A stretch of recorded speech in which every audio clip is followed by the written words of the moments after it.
He says, "One of the things I first loved about Kerry is how comfortable I was to live in the moment with her. I am often someone who wanted to plan out the day, the week, the month, and make sure that I have fun activities to look forward to. That hasn't entirely changed, but for example, we will be sitting at a restaurant and I am not worried about what we will do next. So many times we have sat for 3-hour dinners until the restaurant is closing because there's nowhere we'd rather be."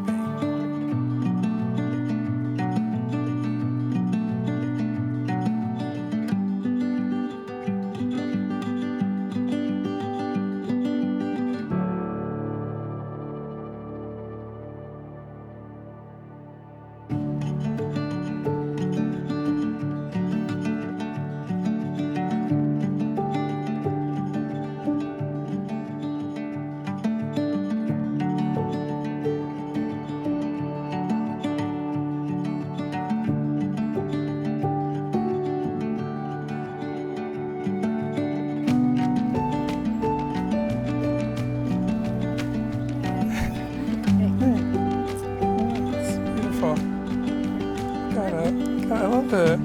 Look at it, it's so great. I got you back.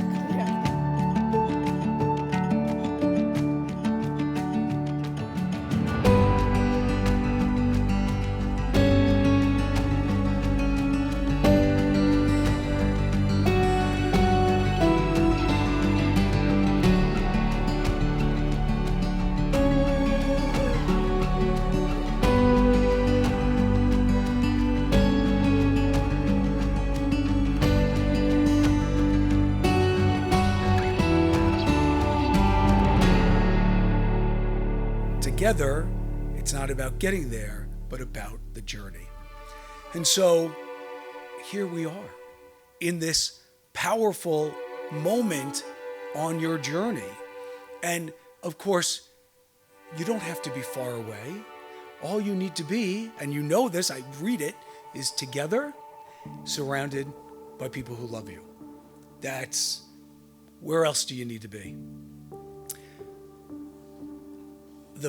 The sacred piece of this, in addition to your love, which is sacred, right, is that you're doing this in a sacramental way.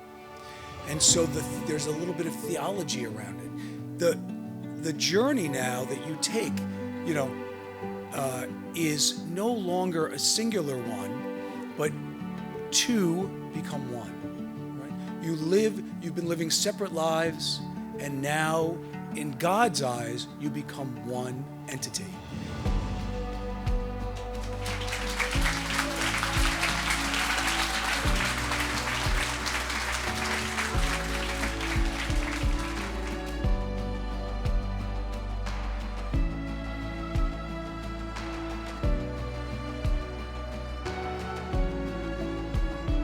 More than anything, I look up to her relationship with Matthew.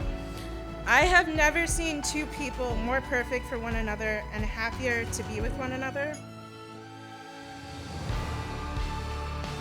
It's very clear that you two are inseparable. It's also been very apparent over the years that you two are meant to be with each other.